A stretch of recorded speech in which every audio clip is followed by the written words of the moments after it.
I know how it feels. Your back hurts. You don't know, should I get one of those fancy standing desks? Should I get an expensive office chair? What does my desk setup have to do with getting my back to stop hurting? Maybe you have neck, shoulder, or back pain. So how to sit at your desk without hurting, that's what I'm going to talk about today in this video, so keep watching. So it's extremely common for people to not have the appropriate stability and strength around their spine. Now, here is your spine looking from the back, and if it's not supported by a good lumbar support like a pillow or a chair that's giving you a lot of support, your muscles also have to do a lot of work. So whatever I talk about today in this video, you also need to incorporate a good stretching and strengthening program to offset any of that sitting, as now sitting is the new smoking, as being the worst thing for your back over time. So what I always recommend to my clients is getting up and down often from your chair. I know if you are in a position where you're working on a project and you kind of get sucked in and it's hard to take a break, set a timer at your desk, but getting up every 20 to 30 minutes or switching between standing and sitting every 20 to 30 minutes is really going to help your back pain. And not only do you have these joints, muscles, tendons, nerves, all of this around your spine, but that core muscle support from your abdominals to your back, to your pelvic floor at the bottom, and your diaphragm at the top, that all helps support your back like a corset around your spine. So being part of a program that's going to help with strengthening those core muscles and working on the endurance of those muscles is going to take stress off the joints, off the discs, and create less risk for back pain or sciatica coming up. So I just wanted to mention that and make sure that not only are you setting up your desk appropriately, like I'm going to talk about in this video, but you have a wonderful strengthening and stretching routine daily, and getting up and walking a lot is also going to help those aches and pains and stop you from hurting. So one common thing that I hear is people think they need some fancy office chair, some expensive chair, and that is not always the case. So one very inexpensive thing you can do is making your own lumbar support. And what is a lumbar support? Well, it's that curve in your back, your lumbar vertebrae, or your last 5 vertebrae before your tailbone.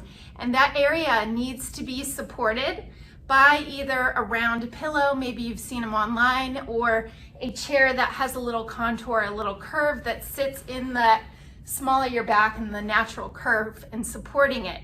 So therefore your muscles don't have to do all the work. So what I did is you can take a towel and you can make your own, and I roll it up. The length of a bath towel works really well if you have a larger curve there, but you can play around with the size. But you can tape it together. This is something great to use in the car as well. But I put this right in the small of my back if I'm sitting in a chair that is not going to have enough support. So that way, even though you feel like you're all the way back in the chair, this will push you forward so that way you can sit upright a little bit more. So that's the first place I'd start, is finding some sort of contour pillow, rolling up a towel, providing lumbar support there. One of the most important things is getting over your sits bones, or those pelvic bones. I'll show my spine again. So here's your pelvis right at the bottom, and you want to be on those butt bones when you're sitting. So therefore your pelvis, you're not sitting back on your tailbone and kind of like rounding your back like this, but you're sitting over those sits bones. Therefore your pelvis is lined up with the natural curves of your spine. And this is a common problem with what weakens the muscles and the ligaments in your lower back over time. If you're sitting on a low chair, low couch, or even a bucket seat in a car doing a long drive, because that way you're going to put more stress on that area and weaken the lower part of your back, and also tense and tighten your pelvic floor muscles in the bottom here. So it's not great for supporting your lower back.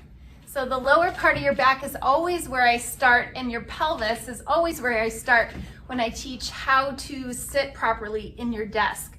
So now I'm right over those sits bones. I'm not sitting back on my tailbone. I have a nice lumbar support here and the small of my back. And when we think of good posture, it's not always pulling your shoulders back and getting up nice and tall. That's not always the case. If you start from your pelvis, you're actually going to make it easier for your shoulders and your neck to fall in the right place. So I like to use a 90-degree position here. So from my hips to my knees, you see a 90-degree angle here. When you're in that bucket seat position and sitting back on your tailbone, your knees are gonna be higher than your hips, and you don't want that for an extended period of time. So if anything, you want your knees even slightly lower than your hips, or about a 90-degree angle here. And if that's not the case, you may need to change the height of your chair. You may need to put a little stool under your feet, something that's going to give you more of that optimal position in your pelvis. And when you're sitting like this, then you'll notice that your shoulders and your neck are going to line up more appropriately, and you'll be able to look right at your computer.